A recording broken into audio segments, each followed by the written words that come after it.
He died when he was only 32. But before that, he changed the world. His name was Alexander. People called him the Great. But he was once just a boy, quiet, curious, watching the stars. He didn't just fight battles. He asked questions. He read books. He dreamed of lands no one had seen.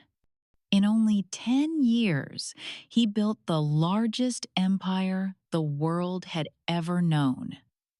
He never lost a single battle, never turned away, never stopped moving forward. But what did he lose along the way? His home? His friends? Himself? Sometimes we ask, can one person change the world? Alexander says, yes, but the price is high. Let's follow his footsteps. Let's walk with him through hope, fear, and fire. You may learn more than just history. So, who was this boy from a small land who wanted the whole world? He was not like the other boys. While they played with sticks, he asked big questions. Why do people fight? What is the sky made of? What does it mean to be great? His name was Alexander. He lived in a small land called Macedonia. And even as a child, he felt too big for it. His father, Philip, was the king. He was strong, proud, and always busy. He taught Alexander how to ride a horse, how to use a sword, how to speak like a leader. But Alexander, he wanted more. He loved stories. He loved books. He sat under trees for hours, reading about faraway lands. He dreamed of mountains, rivers, deserts, places he had never seen. Other boys laughed at him. They said, books are for old men. But Alexander didn't care. One day, a soldier saw him reading and said, books won't win wars. Alexander looked at the sword on the man's belt. Then he looked at the stars. He didn't answer, but something inside him began to burn. He was only 10, but his thoughts were already marching far, far ahead. Some nights, he would climb a hill alone. He'd sit on the grass and look at the moon. The sky felt close.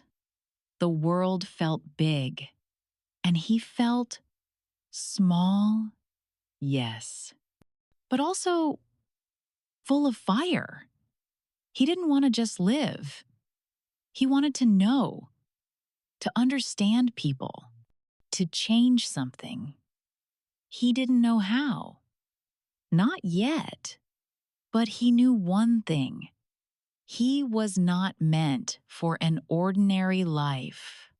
And deep in his heart, he hoped someone would come. Someone who could help him learn more. And one day, that person arrived. When Alexander was 13, his father made a decision that would change everything. He brought in a teacher. Not just any teacher. His name was Aristotle, one of the greatest minds the world has ever known. At first, Alexander didn't understand why he needed a teacher like that.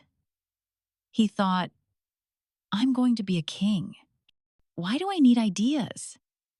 But soon, the lessons began to change him. Aristotle didn't just talk about rules or power. He asked questions, deep ones. What is real? What is good? What makes a person great? He showed Alexander maps, stars, poems, plants. He told him stories from faraway places. Egypt, India, Persia. Alexander listened, asked more, and opened his heart to a world bigger than any sword could reach. The two of them would walk in the gardens, not in silence, but in thought. Alexander began to see the world differently. He saw that to rule people, you must first understand them. To lead others, you must know yourself. One day, Aristotle said, "Knowing yourself is the beginning of all wisdom." That sentence stayed with Alexander. That night, he didn't sleep. He sat by the fire, quiet, holding a small book in his hand. Outside, the wind moved the leaves. Inside, his thoughts moved faster than ever. He wasn't just the son of a king anymore.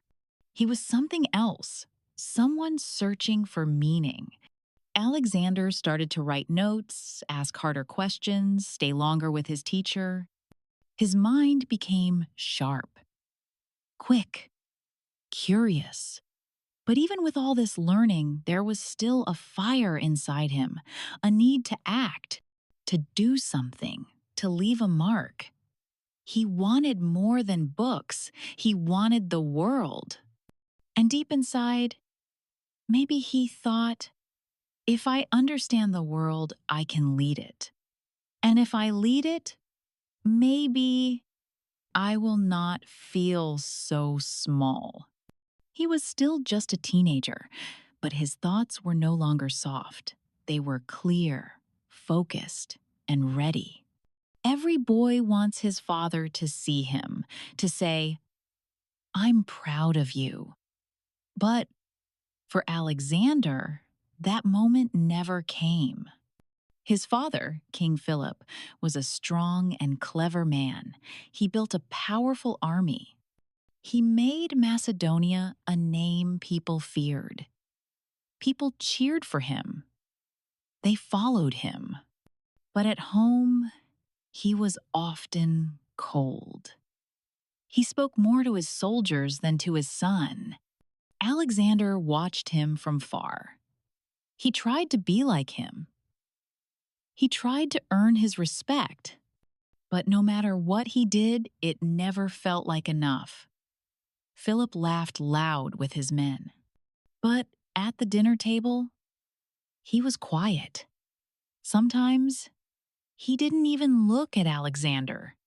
It was like the boy was invisible. Alexander's mother, Olympias, saw this. She told him, "You are more than your father knows." But even her words could not fill that empty space. One night, Alexander overheard his father say, "He is soft. He lives in books. He will never be a real king." Alexander walked into the garden. He stood under a tree. He hit the trunk with his fist again and again.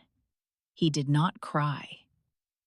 Not loudly, but his heart did. He wanted love. He got silence. He wanted to stand beside his father, but always felt behind him. People said, one day he will be great like Philip. But Alexander did not want to be like Philip. He wanted to be more. Not in pride, in meaning. He began to dream of doing things his father never did. Not just winning battles, but changing the world. Not just holding a sword, but also holding ideas. Not just shouting, but listening. Still, deep down, he hoped his father would one day say, "Well done." But that day never came. Then, something happened. Something no boy is ever ready for. His father was killed. Some said it was an angry soldier. Some said it was a plan. Alexander did not cry. He stood still, looking at the body. He was 20 years old, and in that moment, everything changed. The silence was gone. Now, All eyes turned to him.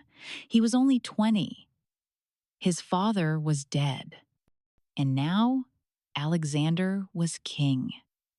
The room was quiet. Soldiers stood still. Some looked surprised. Some looked worried. Could this young man lead them? Could he protect the kingdom? Alexander did not wait. He stood tall.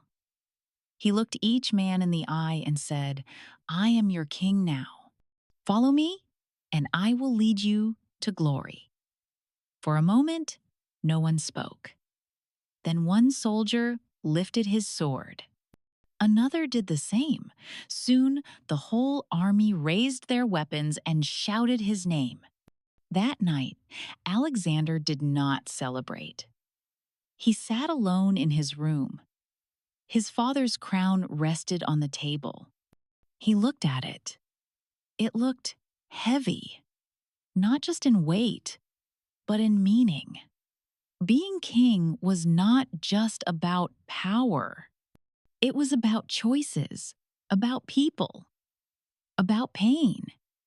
He thought about the day his father taught him to ride a horse, about the quiet dinners, the cold words, and the words he never heard. Then he looked at the map on the wall. It showed Greece, Asia, the edge of the world. He touched it with his hand. Many people thought he would stay in Macedonia, rule from home, keep peace. But Alexander had something else in mind. He didn't just want to hold power. He wanted to prove he was worthy of it. He didn't just want to follow his father's path. He wanted to make his own. Still, the pain was there, the loss, the silence. But now, he had no time to stop. Enemies were watching. Some laughed, some planned. They thought, "He is young. He will break." Alexander heard the whispers and answered with action. He rode out to the army. He trained with them. He fought beside them. He showed that he was not just a boy with a crown, he was a leader, a warrior. And soon, he would become more than just a king. He would become a name the world would never forget. But first, he had to fight for his place, for his people, and for the future he dreamed of. Since he was a boy under the stars. The year was 334 BCE. Alexander crossed into Asia. It was his first real war. His first chance to show the world who he was. 30,000 soldiers followed him. In front of them stood the Persian army. Strong, trained, ready. The two sides met at the Granicus River. The water was deep. The rocks were sharp. The enemy stood on the other side, waiting. Alexander did not wait. He rode into the river first. Water rose to his waist. His horse moved slowly. Arrows flew around him. His soldiers followed. Behind him, fear. In front of him, fire. He fought hard. He blocked a sword. Then another. A Persian soldier came close and hit his helmet. He almost fell. But his friend Clytus rushed in and saved him. Clytus cut down the attacker. Alexander stood again. His face was bleeding. His eyes were full of light. He raised his sword. The army cheered. They won the battle. But something inside Alexander had changed. That night, he did not laugh. He did not drink. He walked among the fallen men. His feet moved slowly. His eyes stopped on one boy. The boy was young, not older than himself. He was still quiet. Alexander whispered, "This is war." He had dreamed of glory, of honor, but now he saw the truth. War was not just about victory. It was also about loss, about faces you never forget, about questions that stay. Still, he did not turn back. He had crossed his first fire and survived. The world had seen him now, not just as a young king, but as a fighter, a leader, a man who rides first and rises again. He did not feel proud.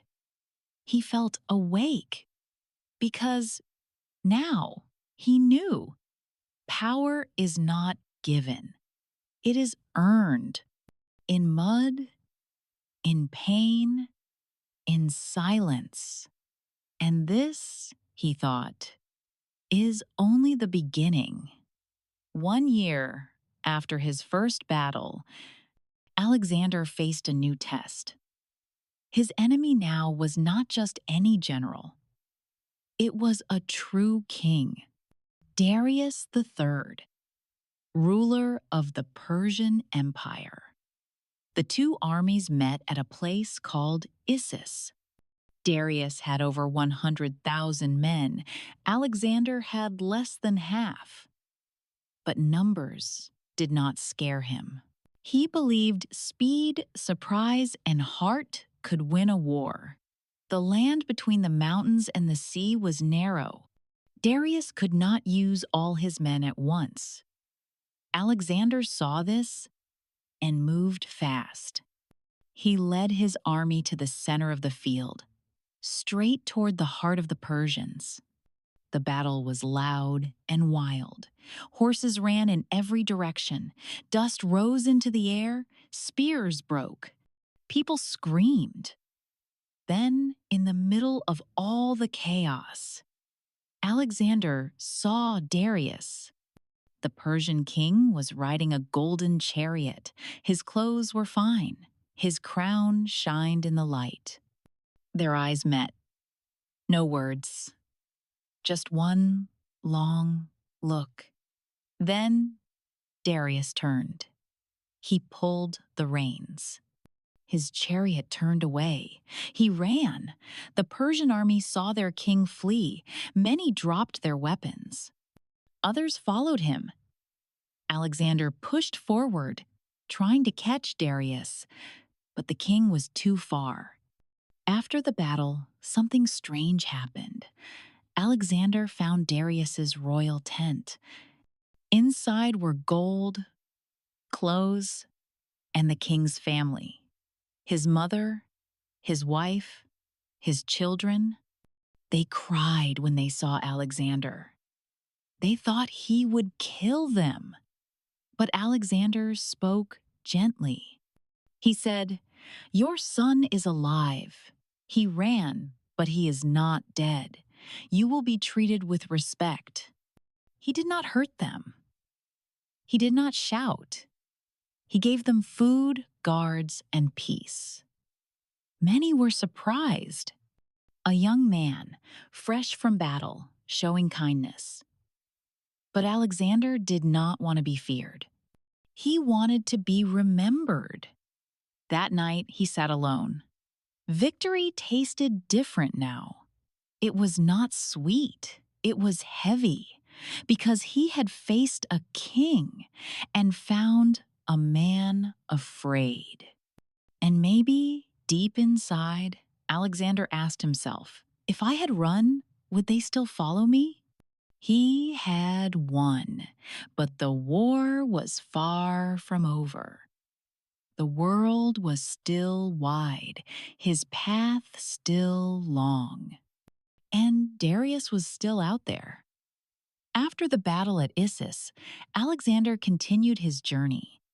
He passed through towns, rivers, mountains. Then he arrived in a small city called Gordium. There, he heard a story older than kings. In the city stood an old wooden cart. Tied to it was a knot made of thick, twisted ropes. No beginning, no end, just one heavy, impossible knot. People said, "Whoever unties this knot will rule all of Asia." Many had tried, all had failed. Alexander walked up to the cart. People gathered around him. Some laughed quietly. Some waited in silence. He looked at the knot. He touched it.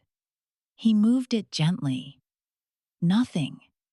He stepped back. He thought for a moment. Then, slowly, he pulled out his sword. Without a word, he raised his arm and struck the knot. One clean cut. The ropes fell to the ground. The crowd gasped.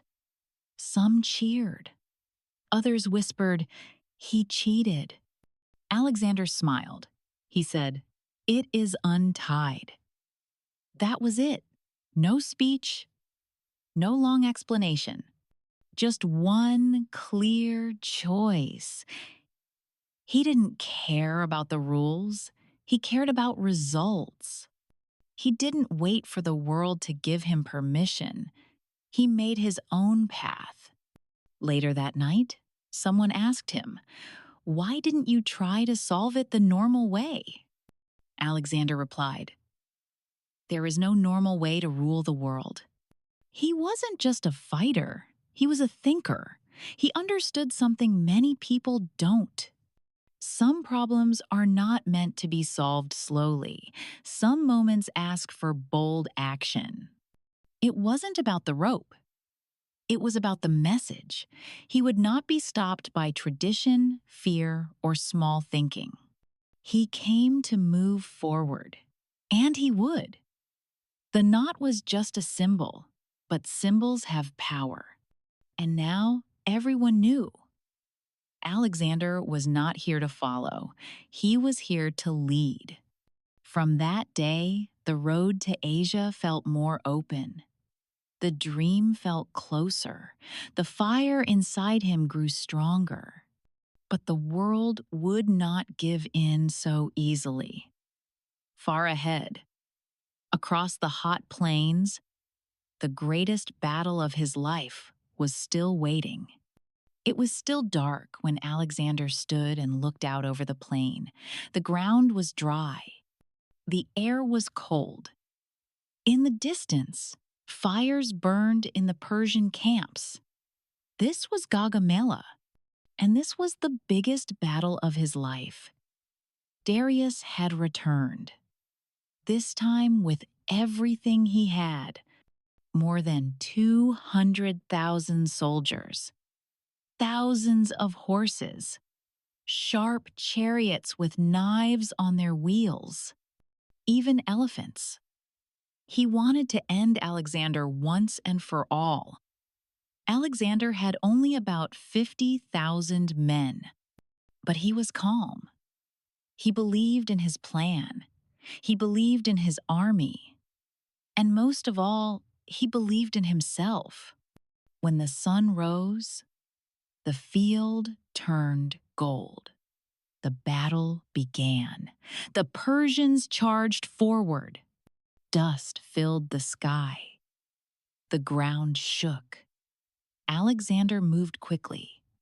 He rode to the right, leading his men in a strange direction. Darius watched. He thought Alexander was running away, but it was a trick. Suddenly, Alexander turned back and rode straight into the Persian center. His men followed. They moved fast, like a wave. The Persian line broke. Darius saw it. He turned his chariot and ran. Again, Alexander chased him, but could not catch him. Still, the battle was over. The Persians ran in every direction. The field was full of broken weapons, tired men, and silence. Alexander had won, not just a fight. He had taken the heart of the Persian Empire. That night, people called him a god. Some said he was greater than any man before him. But Alexander did not smile. He walked through the camp. He passed men who cried for their brothers. He saw blood on the ground. He sat near a fire, alone. He had everything now: gold, land, power. But something inside him was still not full. He looked into the flames and asked himself, "What am I still chasing?" He had defeated the greatest army in the world. Yet peace still felt far away. For many, this would be the end. A reason to rest, a reason to go home. But Alexander was not like other men. He looked to the east, toward new rivers, new mountains, new people. And he thought, what else is out there? Alexander had everything. He had defeated Darius. He had taken the Persian capital. He had more gold than he could ever spend. His name was known across the world, but he did not stop. While others wanted to rest, Alexander looked east. He wanted to see how far the world could go. He wanted to know what lay beyond the edge of every map. People asked him, "Why don't you stop now? You are already the greatest." But Alexander only smiled and said, "There is always more." He marched through cities. He crossed deserts. He climbed high mountains.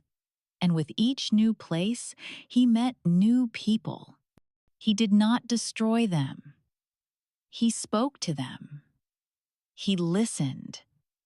He learned. In Babylon, he wore local clothes. In Susa, he married a Persian woman. He told his soldiers to marry local women too. He wanted to build something different, not just a Greek empire, a world empire. One people, many cultures, together. But not everyone agreed. Some of his men whispered behind his back. They said he had changed. They missed the old Alexander, the one who rode first into battle, the one who spoke only their language, the one who was one of them. Now he felt far. Now he felt like a king who belonged to no one. Even his closest friends began to leave. Some grew cold. Some walked away. Some even turned against him. And that, more than war, broke his heart. Still, Alexander kept going. He kept building. New cities, new roads, new ideas. He filled libraries with books. He filled markets with goods from east and west. He tried to connect the world. But the more he gave, the more alone he felt. One night, he walked alone through a quiet city. The wind was soft. The streets were empty. He looked at the stars above him, the same stars he watched as a child. And he whispered, "What am I really searching for? Power? Number?" He already had it. Glory? He had that too. Maybe he was searching for peace. But peace does not come from victory. It comes from within. And Alexander, even with the world at his feet, had not yet found it. Alexander did not stop. After Persia, he turned east and entered India, a new land full of rivers, forests, and people he had never seen before. The air was thick, the heat never left. Insects bit at night. The roads turned to mud. His soldiers grew tired, but he walked beside them. He crossed the great Indus River. He met kings with gold-covered elephants and armies that looked like no army he had faced before. Still, he did not turn back. In one battle, he faced a powerful king named Porus. Porus was tall and proud. He rode a large elephant and stood strong even as arrows flew around him. The fighting was hard. The rain fell. The river rose. The earth shook under the weight of men and animals. But Alexander's army won. After the battle, Alexander called Porus to him. He asked, "How do you wish to be treated?" Porus answered, "Like a king." Alexander smiled and said, "You shall have it." He let Porus stay in power. He even gave him more land. Alexander was not there to destroy. He wanted to lead, to build, to understand. But something inside him was changing. His body was thin. His eyes looked tired. His soldiers no longer cheered. They whispered. They missed home. Some cried in the dark. Some asked, "Why are we still here?" Alexander said nothing. He looked ahead, but his heart was no longer full of fire. It was full of silence. Then came the hardest moment. His men refused to go on. They had followed him for years, through deserts, across rivers, into battles. No one thought they could win. But now, they wanted to stop. And for the first time, Alexander said yes. They turned back. But the way home was not easy. The land fought them. The sky gave no rain. Many died on the road. Many gave up hope. Alexander kept walking, but his steps were slower. He had gone farther than any man before him. But now, for the first time, he felt something new. He felt the edge, not of land, of himself. The army was quiet. No songs, no cheers, just footsteps in the sand. Alexander and his men were on their way back. The dream of reaching the end of the world was over. But the price they paid was still growing. They walked through the Gedrosian desert. It was hot. Dry winds cut the skin. The sun never rested. Water was hard to find. Men collapsed in the sand. Horses fell. Some soldiers cried. Some cursed. A few looked at Alexander with tired, angry eyes. He did not speak much. He walked with them, step by step. His face was thinner. His eyes looked far, as if searching for something he could no longer see. At night, the camp was silent. There was no joy. Only sleep if they were lucky, and sometimes tears. Then came the worst news. Hephaestion, Alexander's closest friend, became sick. No one expected it. He had survived many battles. But now, lying in a quiet room, he could not move. Alexander stayed by his side. He held his hand. He waited. But Hephaestion died. Alexander broke. He screamed. He cried in front of his army. He refused to eat for days. He dressed in black. He ordered temples to be built in his friend's name. The world called him king, god, hero. But in that moment, he was just a man who had lost someone he loved. He had walked across mountains, rivers, and deserts. He had defeated kings. He had ruled over millions. But now he felt something he could not fight: emptiness. The army kept moving, but everything felt different. The people around him obeyed, but the warmth was gone. His friends stayed quiet. His soldiers no longer looked at him with hope. They looked at him with distance. He had built cities. He had opened roads between nations. But now he was surrounded by walls he could not see. Walls of silence, of loss, of loneliness. Sometimes he stood alone at night, staring at the sky.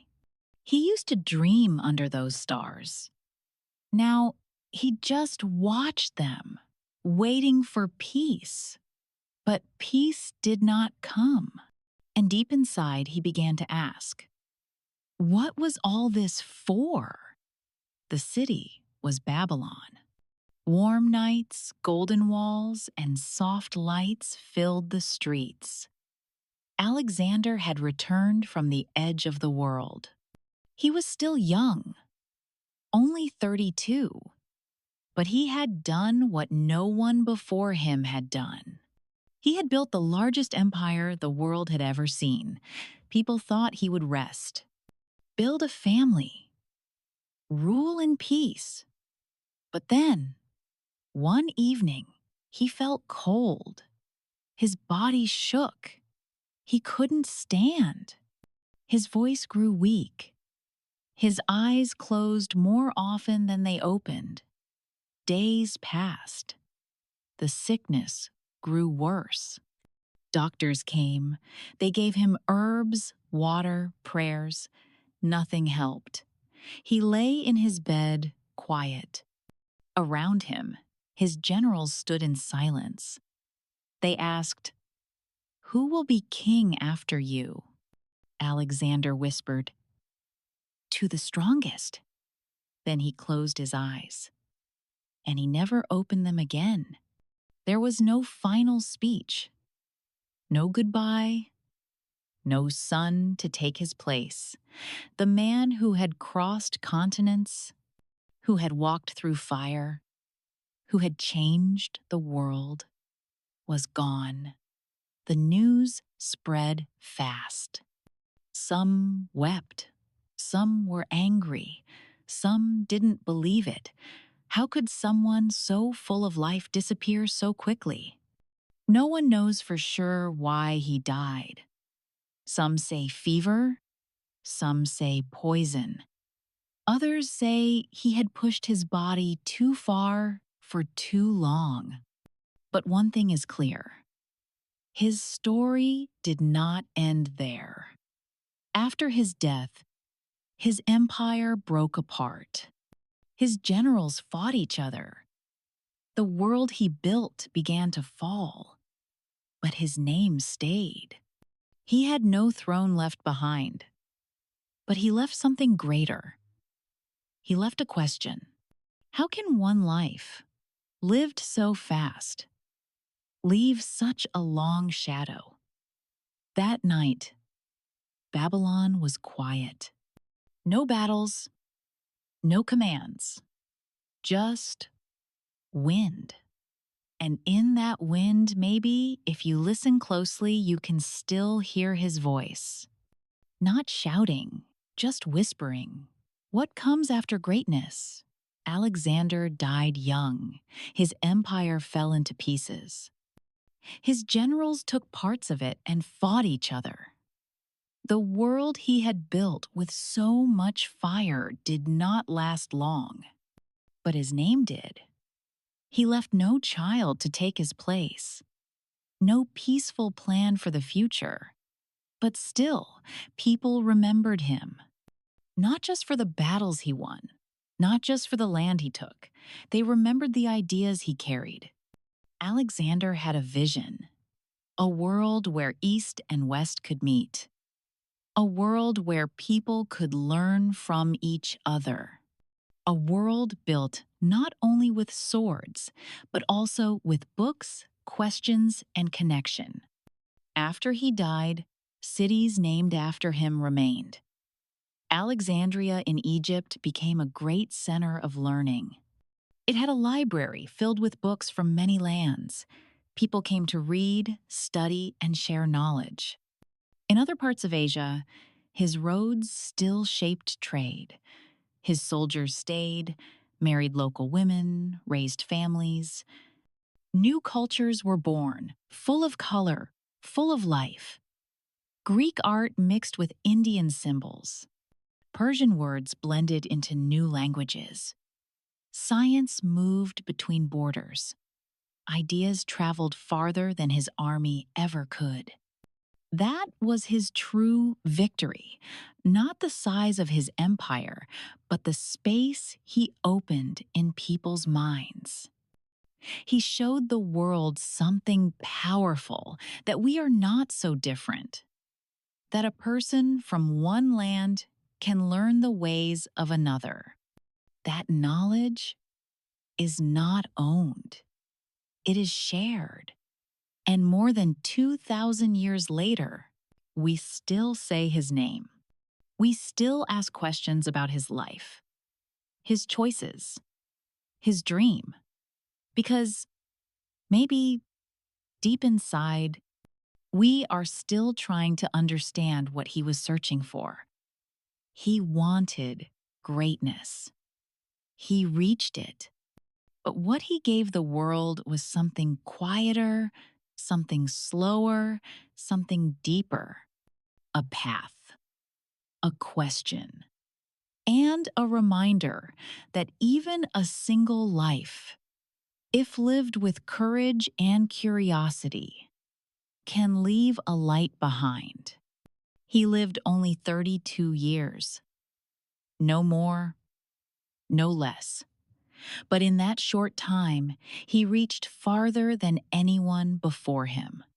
Across rivers, across deserts, across borders of culture, language, and belief. Alexander was not perfect. He made mistakes. He hurt people. He lost friends. But he also asked big questions. He wanted to know, to understand, to see the world not as pieces, but as one. He showed us that power can be more than force. It can be knowledge, it can be connection, it can be the courage to walk into the unknown. Today, we remember his name. Not because he ruled everything, but because he tried to see everything. He followed his fire, even when it burned him. He walked forward, even when the path was dark.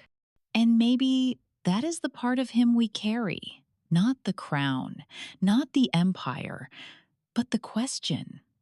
What will you leave behind? You don't need to lead an army. You don't need to conquer cities. But every day, you make choices. You leave words, you leave moments, you leave something in the people around you. So ask yourself, not how much you can take, but how much you can give. Not how high you can climb, but how far your kindness can reach. Because in the end, it's not about having the world. It's about what you do with the little piece of it you hold. Thank you for walking this journey with us. If this story touched you, there are more waiting, more lives, more lessons, more light. One story at a time, one word at a time.